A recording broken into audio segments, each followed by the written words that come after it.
Finding resistance also yesterday, was bouncing yesterday morning nicely after the Saturday and Sunday sell-off, and now we've got a Monday sell-off, but we're finding support now coming in at this level here, 93,000 levels there.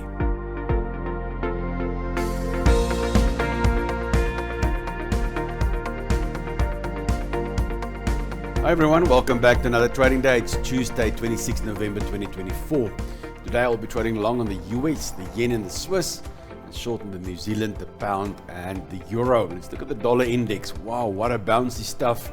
We got this gap down on the open there and then a high wave candle, and look at the gap up last night and now coming down, filling the gap.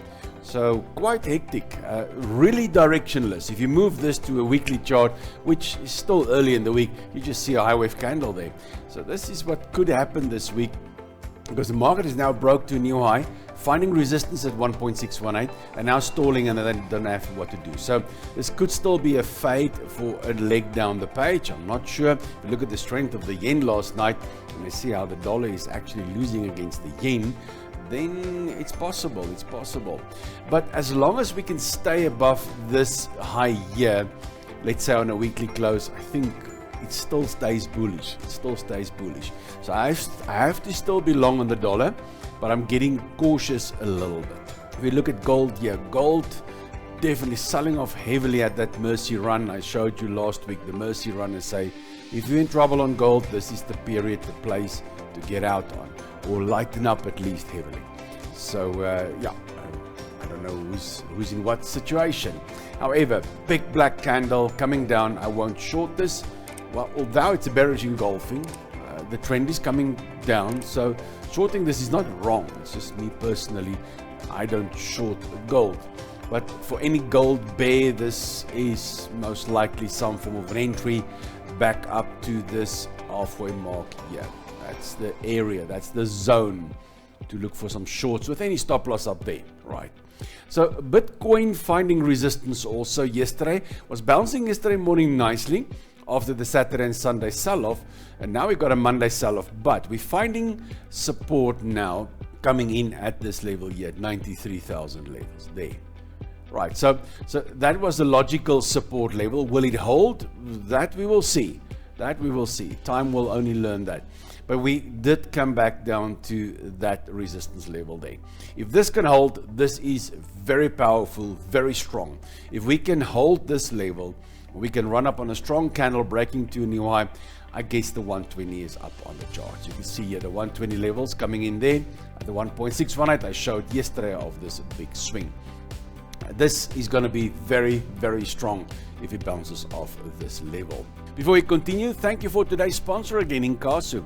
When your business needs a reporting platform to improve the quality and speed of making decisions, consider Insight BI, a seamless add-on for reporting and business intelligence.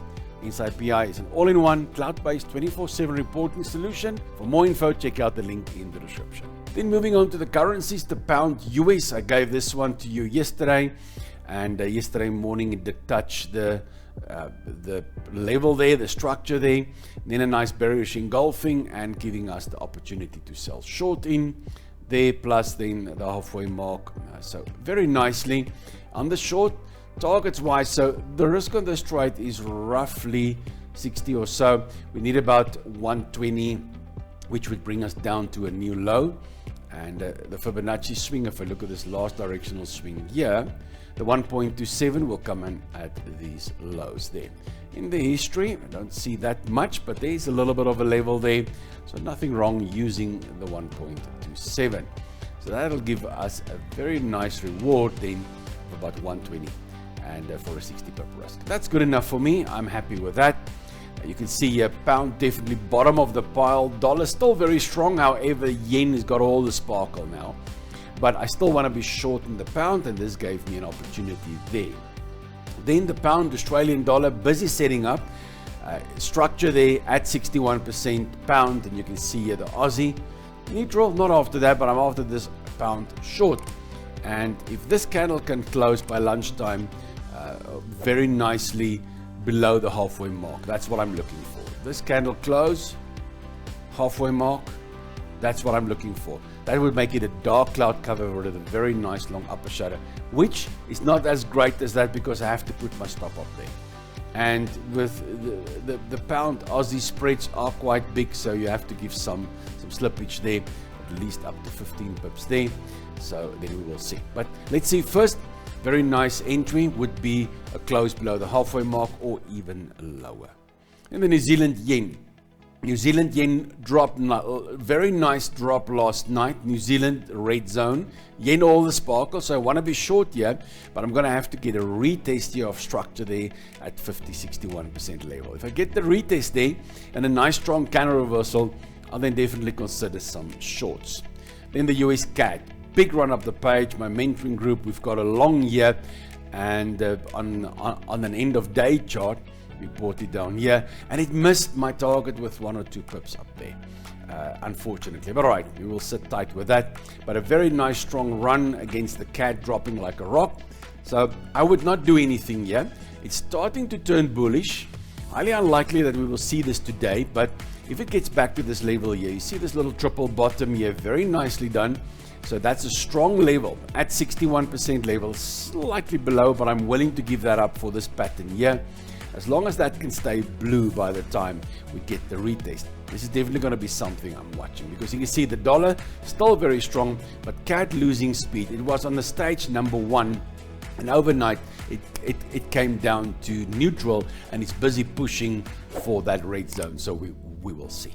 But guys, trading isn't just about my insights. Please fill up the comments below this video. You can support this channel by checking out all the links in the description for me. Thank you for joining me today on this trading journey. Remember, trading carries risk, so don't forget to trade responsibly and never trade with money you cannot afford to lose. I can't wait to see my next video. Until then, trade well.